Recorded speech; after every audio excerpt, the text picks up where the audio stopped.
Good evening. We begin tonight with breaking news out of the Middle East.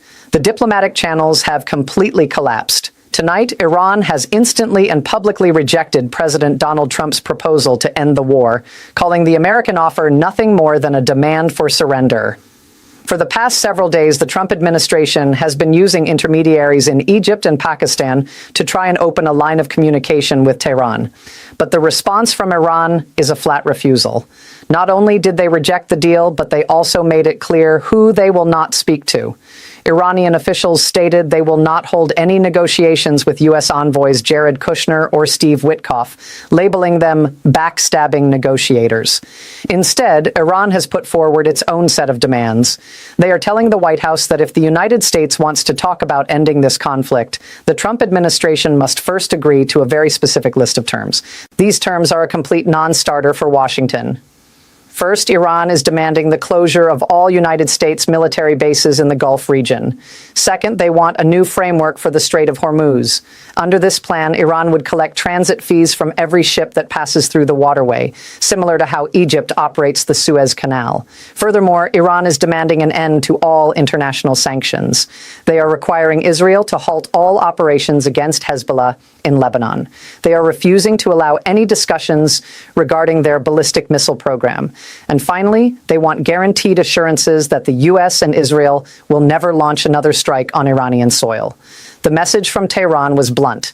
The top spokesperson for the Iranian Revolutionary Guard released a statement directed at the U.S. president.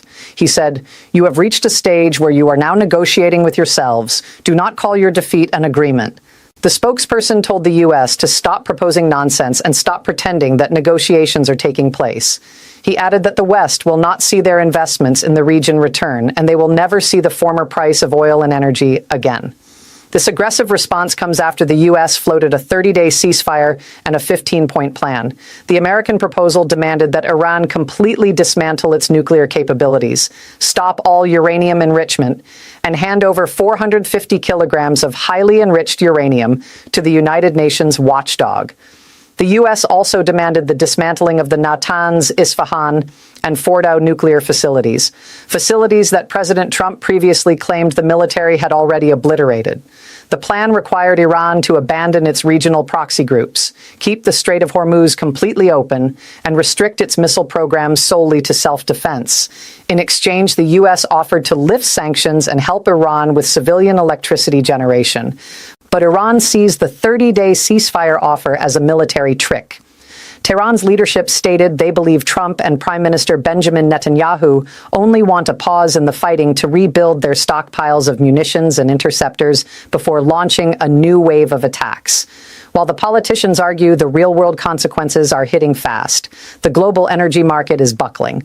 Liquefied natural gas, or LNG, from the Middle East is drying up. Places like Taiwan are facing an immediate crisis. Taiwan relies on LNG for 40% of its power generation, and officials confirm they only have an 11-day emergency stockpile left. We are looking at a situation where Taiwan and potentially other nations will be forced to ration power to their industrial sectors. The energy rationing we saw during the pandemic is coming back, and it is spreading globally.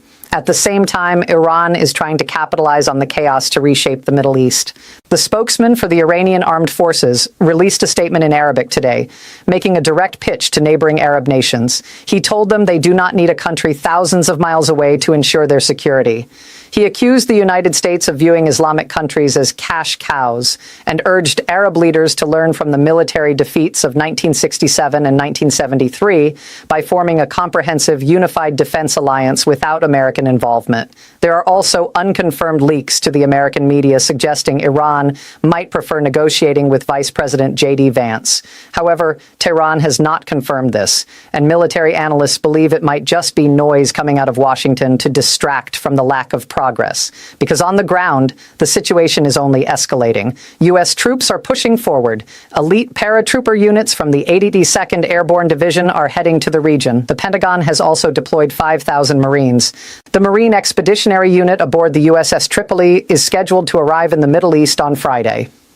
Military sources suggest they are preparing for a potential ground invasion of Karg Island, a critical location in the northern Persian Gulf, where a massive portion of Iran's oil reserves are located. Iran's response to a possible ground invasion was broadcast clearly today. Their military leadership stated, "For years we have been waiting for the American entry. We just have one message for the American soldiers: come closer." Iran is already showing its capabilities. Iranian-backed militias have released footage of successful drone strikes on Camp Victory in Iraq. Using first-person view, or FPV, drones, they have managed to hit multiple targets. The video shows attack munitions striking a parked UH-60 Black Hawk helicopter and an operating Sentinel radar system. Military experts note that Iran is using swarm techniques. They launch dozens of drones at once, mixing armed units with decoys, allowing them to fly around with near impunity and strike high-value targets. It is a clear message that American bases are vulnerable. This brings us to the bizarre exchange that happened yesterday. President Trump held a press conference in the Oval Office where he claimed that Iran had given the U.S. a beautiful gift. He spoke highly of this alleged present. Today, Iranian state media responded. They released footage of a ground-to-ground ballistic missile strike hitting a U.S. base in Erbil, Iraq. The Iranian state broadcast explicitly mocked the president, stating, "This is the gift we send Trump." They also released propaganda videos, including Lego animations, openly making fun of the U.S. administration. Behind the scenes, the rhetoric is turning deadly. On Israeli television, there is open discussion about the potential assassination of senior Iranian political figures, including the foreign minister and the parliament speaker. While sources say the U.S. and Israel are not pulling the trigger on those specific targets just yet, it remains on the table as an option. The violence continues to tear through Lebanon as well. The Lebanese Health Ministry reported Tuesday that Israeli attacks have killed over 1,720 people and wounded nearly 3,000 since March 2nd.